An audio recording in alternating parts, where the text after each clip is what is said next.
This episode, as always, is sponsored by our good friends at Famous Faces and Funnies, located in Melbourne, Florida. Hey, check out their Whatnot and Facebook Live auctions.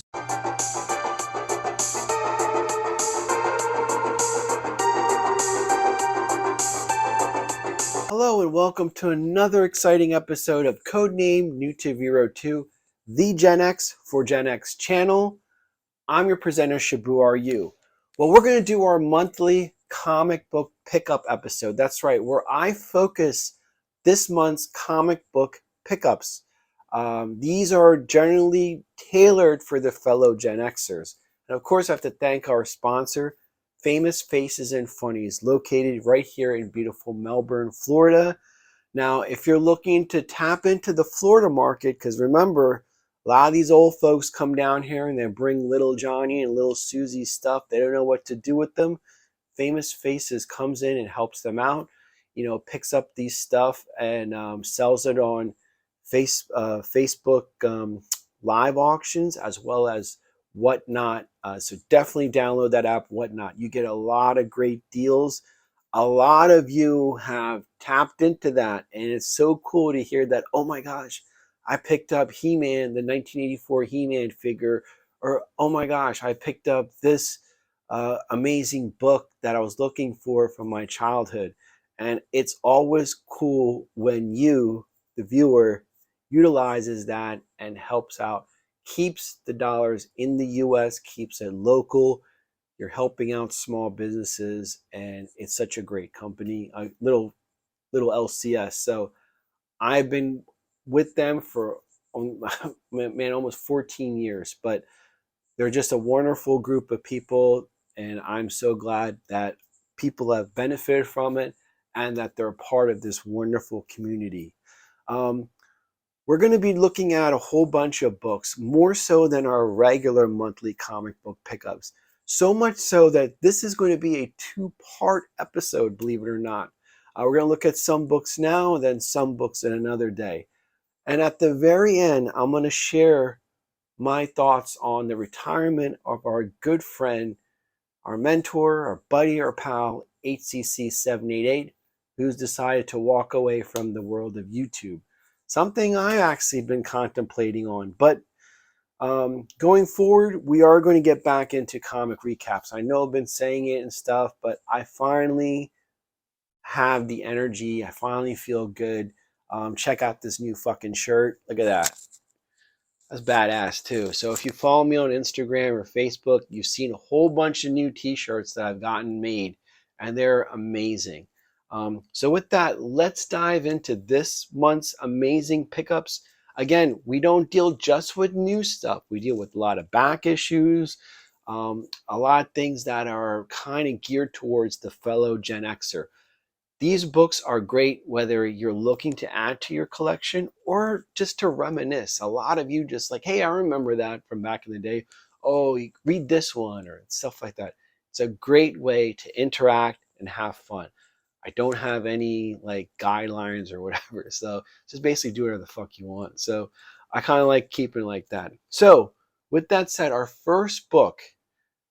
Now, real quick, what's going on in pop culture nowadays? There's a lot of things with, especially on the Marvel side. We have Wolverine and Deadpool. The trailer just dropped this week. Everyone's going bat crazy for it.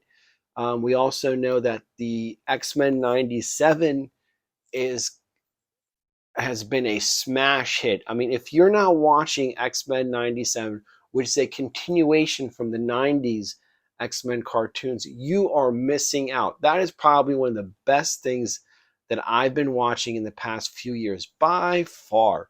It is like it's not kiddie. I mean, there's a lot of things that are not kid friendly. Like, you'd think that with Disney putting their grubby hands on it, that things would kind of be watered down, but no, it is phenomenal.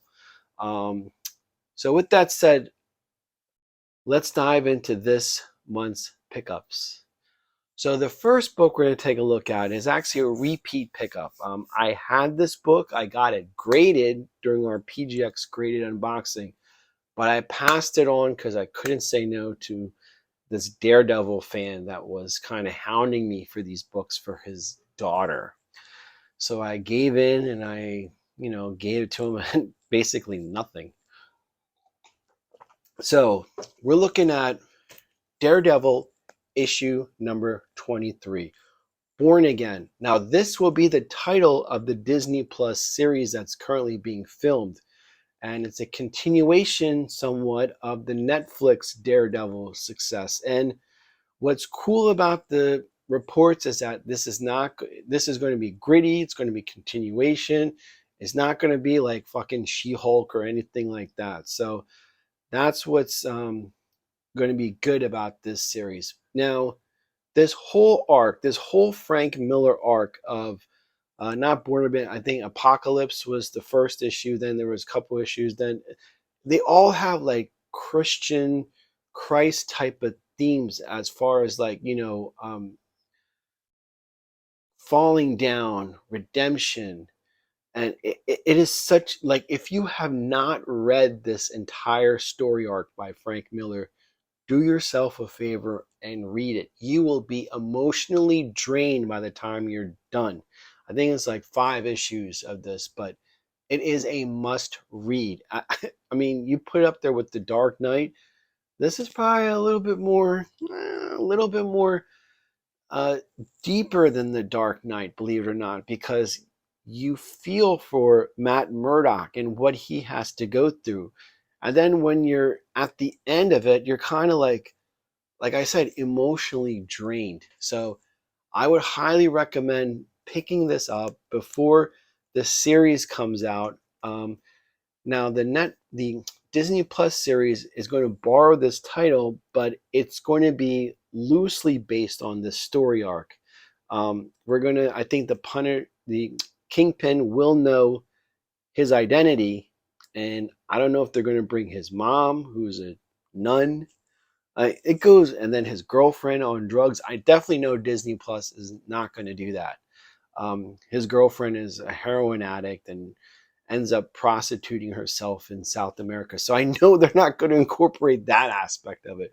But it's going to be interesting once you read this to see what they are going to use. So definitely pick up Daredevil 230 Born Again. Our next book, now, besides the Daredevil series, which is getting a lot of heat right now, of course, Wolverine and Deadpool.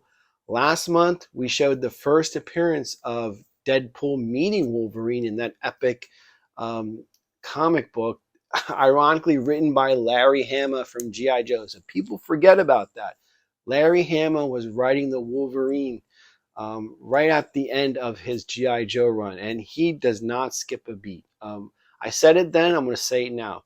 People do not give Larry Hama the proper credit he rightfully deserves. He is a professional, and for him to shift gears to go from the GIJoe world to the Wolverine world, and to do it so seamlessly, as far as like to go into Chris Claremont's depiction of the character, is something to take a step back, analyze, and be like, yeah, that's damn good, So with that said, New Mutants 98 is Wolverine's first appearance, and a lot of people have been getting that or getting it graded.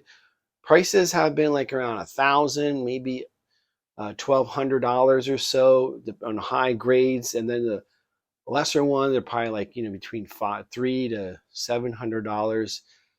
So the problem with that is there's so many print runs of that because it was in the 90s. So I don't see that. I don't see a big like. I'm talking monetary sense, and I hate doing that, but it's the truth of the matter.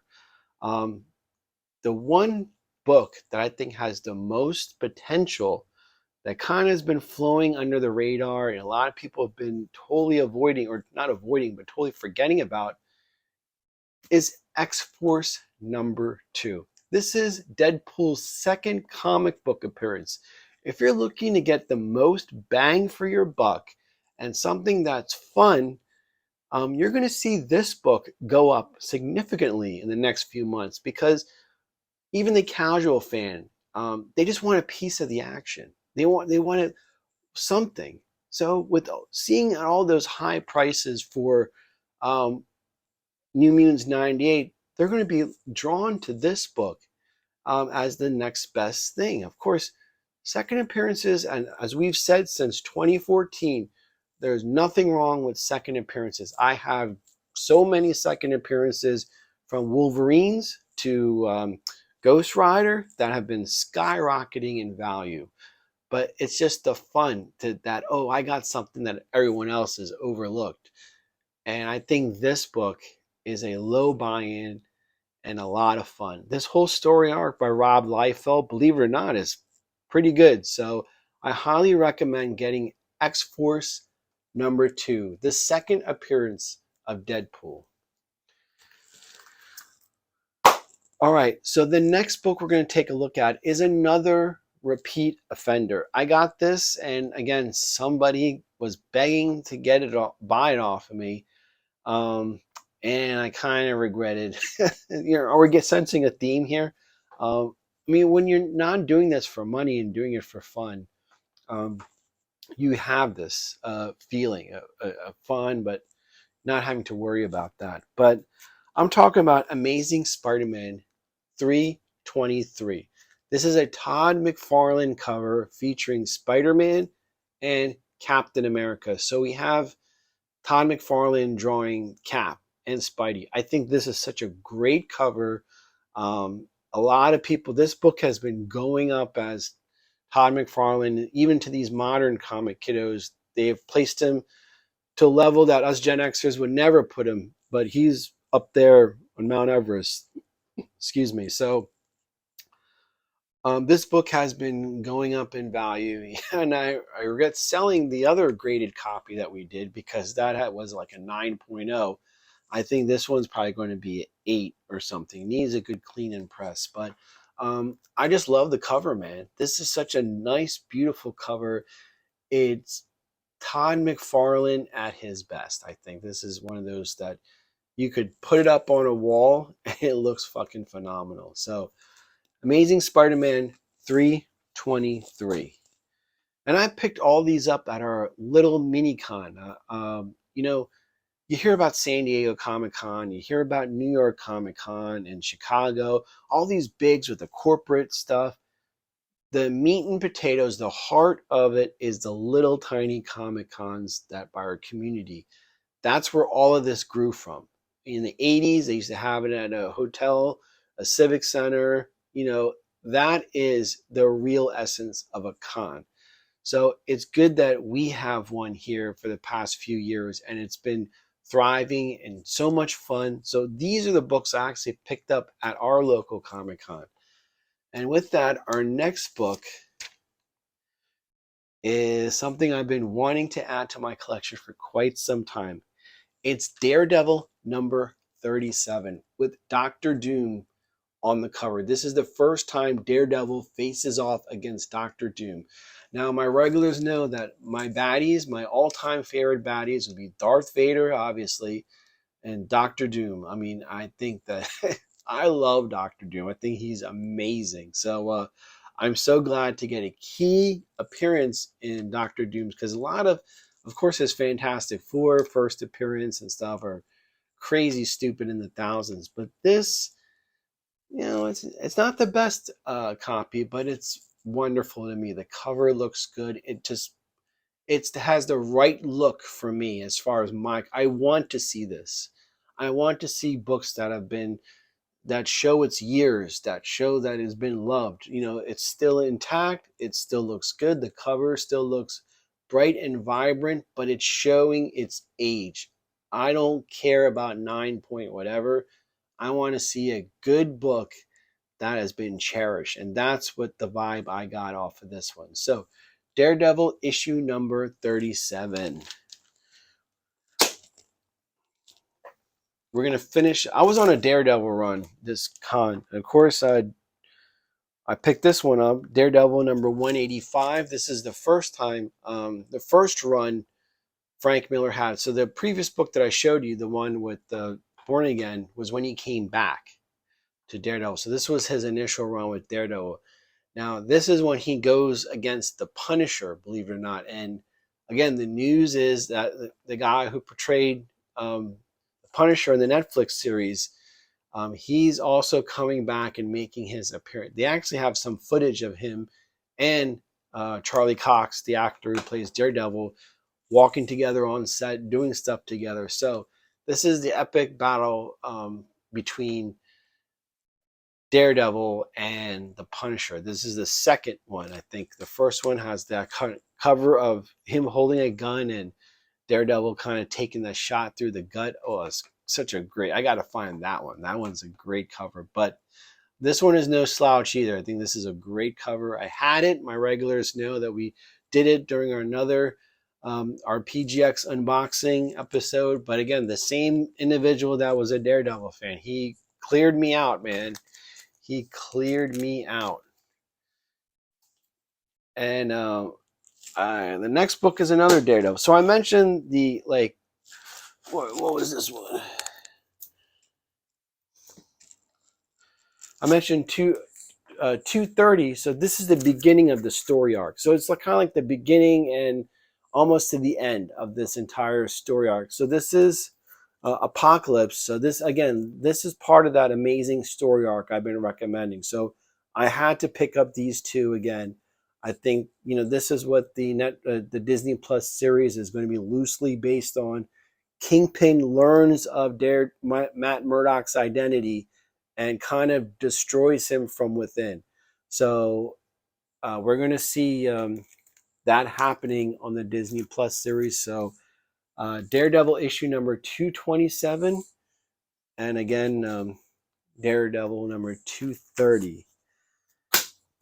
All right, so the next book from the con I picked up is Evil Ernie number 2. Evil Ernie number 1 is skyrocketing in value. The first appearance of Evil Ernie, or Lady Dead, is in it. People know that I always showcase Lady Death, but these indie books are starting to heat up as far as popularity. They don't have the Comics Code nonsense that the big companies had. So these books have been trending very nicely. I don't know much about Evil Ernie, despite me being a Lady Death fan and reading that whole insane run. But I thought this was a nice pickup. Again, number 2, not number 1, but that's okay. I think that the cover itself kind of spoke to me. So I was really, really captivated by that. And that's why I ended with this. So Evil Ernie number 2. So with that aside, let's dive in to what we got during this month's pickup, the first half. So let's go with the Energon universe. Since I am, GIJoe YouTuber, we're gonna go with Cobra Commander issue number 3. I still have to read it and cover it eventually, but I'm going to say something. Out of all the Energon series, and I didn't say it last month when I talked about Cobra Commander, I'm not in this one. The fact that there's Cobra Law in it kind of was like, oh, fuck. Like, everything between Void Rivals, Transformers, Duke has been phenomenal. But the fact that they're bringing Cobra Law, incorporating Cobra Law into this story arc, kind of soured me. Now, I know a lot of these 90s kids, they think G.I. Joe the movie or the Sunbow, to me, is Larry Hamaverse. I've been saying that from day one. Larry Hama is the canon verse to me. I never liked Cobra Law. I don't understand it. I think it's dumb. But the fact that they incorporate that in this Cobra Commander has soured on me. And it's like, we're only in issue, we're in issue 4 right now, but I've already have disdain for this. So I'm going to try to plow through it, and hopefully there'll be some redeeming qualities. I'm seeing these new bandwagon G.I. Joe fans like, this is great. And I'm like, oh, don't you know? So I like the Larry Hama Cobra Commander. I think that's more believable. And you see that going on in the world today. The Larry Hama Cobra Commander is what you see some politicians, that are orange, and live in Mar-a-Lago kind of resemble. And it evolves into this or something like this. So I totally see that. You don't need to bring some sci-fi element to it. There's people that go from extreme to like crazy, and then this is what they end up as. So you don't need to bring in spores or anything like that. So Cobra Commander issue number 3. And with that, we're jumping into Duke number 5. This is the B copy. I always try to get the B copies. You see a bat there in the background or in the foreground. And I've actually been enjoying the hell out of this series. I think this is really good. I know our good friend Diana, who's one of the you'll see her in the cover. She is the senior research person. She's a huge Duke fan, and I'm happy for her that her favorite character is getting the spotlight. He's so diverse. I've never been a big Duke guy, but hey, this Duke I like. I like this Duke, and I like this Duke better than the Larry Hama Duke. I like this Duke better than the Sunbow Luke. So this has been my favorite Duke. That's saying a lot, man, because this Duke has a lot of dimensions to it. He's not some goody-goody choir boy. He's not being a dumbass and getting caught all the time and GIJoe has to go and save him. This guy is a flawed character, and that's what makes him so appealing, and I'm really enjoying this. And with that, our next book, this is a great cover.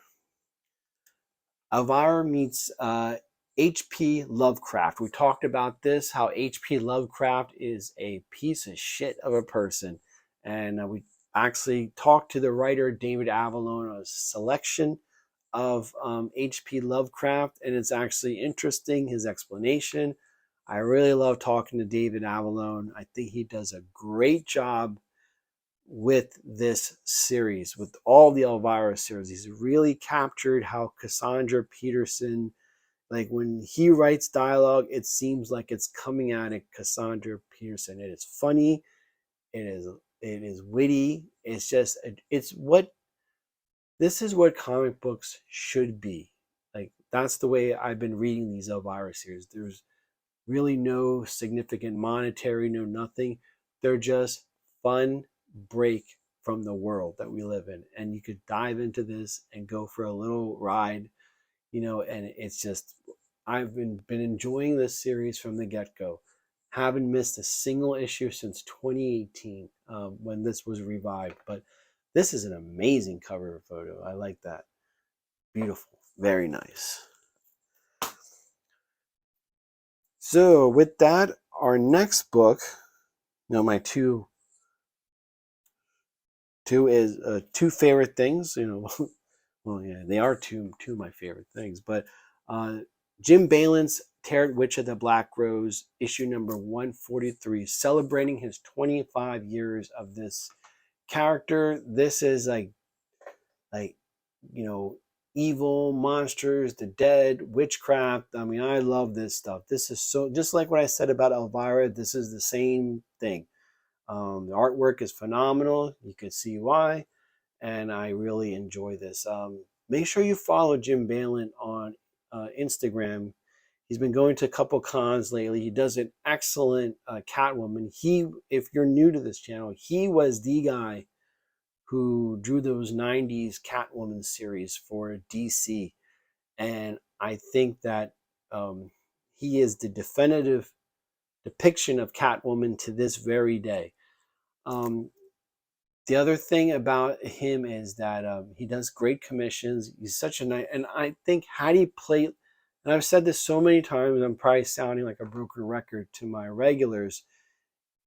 Had he played nice with his bosses and been a yes man company guy, he probably would have been up there with Jim Lee, Todd McFarlane, and Rob Liefeld. His artwork is that damn good, but he never could conform. He always had to do his own thing. He was a little bit of a rebel, and I like that about him. So that's why I still support him. He's a good friend of the channel, And definitely, you guys, if you haven't, pick up this 24th anniversary. 24 years. Wow, that's pretty. For a guy who basically told his bosses this, you got to give him props, man. All right, the next book. This is a great cover. GIJoe issue number 305. I'm going to admit, I have not been reading GIJoe since issue 301. I've been burned out. I did from 2014 to the end of the IDW run. I was just doing every day, editing. My regulars know that by the time, I thought that by the time the image run started, I'd be refreshed. But it wasn't. I was just suffering from burnout and from, racist stuff people were saying to me. I just said, fuck this. Like, I don't need this. And I just needed to take a break. Now that I'm really recharged, ready to go, I'm going to get back into reading this and giving you the recaps you guys have been enjoying since 2014. We hope if you're with us and went somewhere else, you come back. I think my analysis is, provides history, provides some real world history as well as we kind of dissect. Then, of course, we can always ask Larry Hama. He's been kind enough to answer a lot of our questions. That's part of it. It's developing these relationships that I think a lot of these newer channels do not have. And I'm looking forward to getting back into GIJoe, reading these books, and taking it from there. And the next book, again, is Thundercats issue number 3. This is the Chitara cover. The comic, the people at Famous Faces put aside the Chitara covers for me because they're, with Dynamite, they put out like 100 different covers. And I always like the Chitara covers, Chitara, So anyway, this has been an interesting and fun series as well. I'm actually working on doing the first 2 issues, trying to get my feedback, get back into the game. So I'm recapping issues 1 and 2. I'm going to probably do 1, 2, and 3. And this way we could do, and I'm going to probably do chunks like that until I catch up to everything. But this has been a fun, amazing. They're doing a good job with this. Not too, not super good, not super bad. I mean, if you follow the cartoon, from the 80s, and it's kind of like that. The intro, it's similar but different. How about that? I think, like, if you remember, like, Thundera blowing up, coming up to Third Earth, Mumra showing the mutants and all that stuff, they're all there. It's all the same story, but there are little twists to it that make it so much fun. And I think this is a hidden gem. If you're not reading this title and you're a fellow Gen Xer, pick up Thundercats. I think you'll be really happy.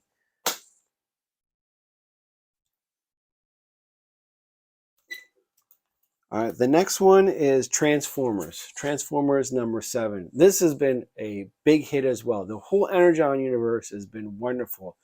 And speaking of that, we know that on Free Comic Book Day, May 5th, there's going to be an Energon comic book that's kind of bringing everything together. So that is a must pick up. So in order to appreciate that Free Comic Book Day pickup, you should definitely be reading this. But what's going on with Optimus, what's going on with Megatron, I mean, it is totally different. Like before, it was kind of like I was saying about Thundercats, kind of same, but then different. This one, it's same, it goes same, then it goes in a totally different direction. So it is a lot of fun. I think this has been done very well, and that's because our next book is the book. I think the next 2 books are the hidden gems of this year that are must get. They're the best books, I think, by far.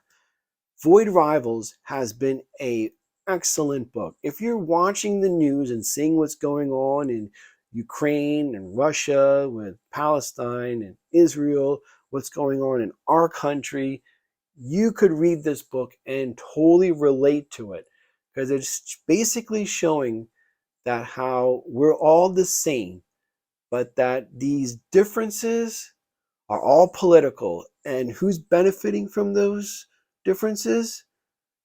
Yeah. So I think if you read this book and you're a person with intelligence and you're a person with a human heart, you could see the lessons that's coming into void. This has been a phenomenal book. I look forward to every issue. Robert Kirkman, he is the new Todd McFarlane. He's the new big guy. He's the new Chris Claremont of this generation, and he deserves that title. He is doing a fantastic job with this. I think this has been amazing. So if you haven't, definitely check out Void Rivals. I think by the time it gets to 10 issues, it'll have its first trade paperback. The other must read that is absolutely amazing is Ultimate Spider-Man by Robert Hickman. This is a Spider-Man from a different universe. What would happen if Spider-Man never got bit by that spider and he got bit later in life?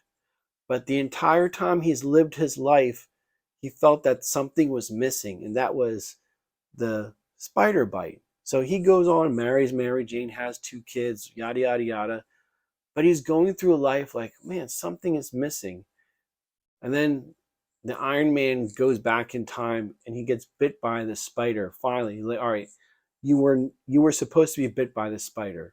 That didn't happen. Some evil forces fucked you, and now we need to amend the wrong.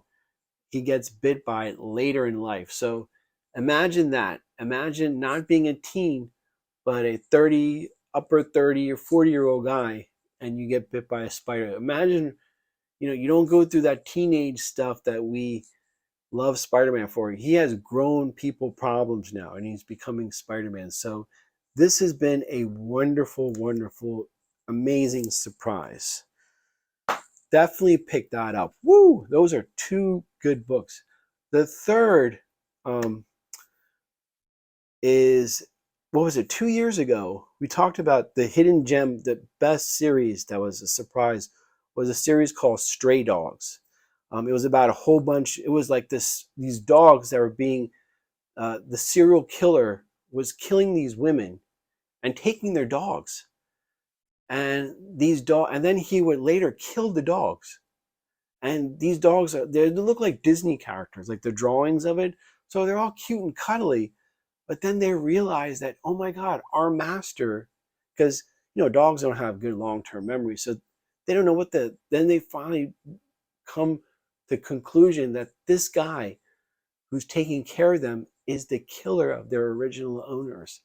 It is such a good fucking story. It is so messed up, but it's amazing good. Well, anyway, that Stray Dogs ended. Now the writer of it, Tony Fleecs, started one with cats. So this is Feral issue number 1. Feral is, I haven't read it yet, but a lot of people told me, because now I'm in veterinary medicine after all those years of being a government auditor. My new career, second career, has been that of veterinary medicine and working at a cat clinic. So I treat sick cats. And so, like, when I went to the comic shop, they're like, dude, this is for you. But the story of it, if it's anything like Stray Dogs, this is going to be a fucking smash hit. You owe it to yourself. These 3 books, these are 2024's probably must pick ups. So I think those are good. And the last thing, all right, so we're going to do our graded, not only have we done comics, we're getting into graded magazines. We did our first graded magazine unboxing, and we're doing that with our good friends, CGC Sports Illustrated. Check out their channel. I didn't know anything about graded magazines, but graded magazines have surpassed comic books. They're, especially the Sports Illustrated, Time magazines, and all that stuff. They have so much monetary, and I hate to say this, but it's true. The monetary aspect of graded magazines has so much potential, and they're demanding such high prices. So, speaking of stray cats, so these are my latest pickup, and we're going to end the episode with that. I'm probably going to do the HCC thing in the second episode. So I've been targeting old Playboys.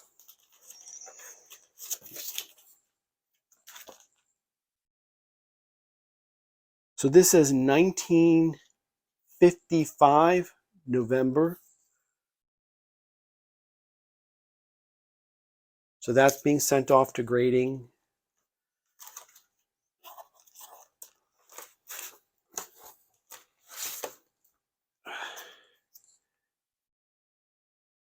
This is June 1955 that's being sent off to grading. And now the big one. Everyone knows about the first one and the Marilyn Monroe one, how that has just skyrocketed and stuff. But like I said, the seconds are always where the sweetness lies. So this is Marilyn's second appearance. And this is from September 1955. So these three are being sent off to CGC Sports Illustrated for clean press and being sent over to CGC for grading. I thought I'd share that because we're going to do the episode when they come back after they've been graded. So anyway, that does it for this episode. Thanks for watching. And like I said, I'll talk more about our tribute to ACC 788 as far as the second half of our monthly comic book pickups. This is GIJoe. We'll see you soon. Bye-bye.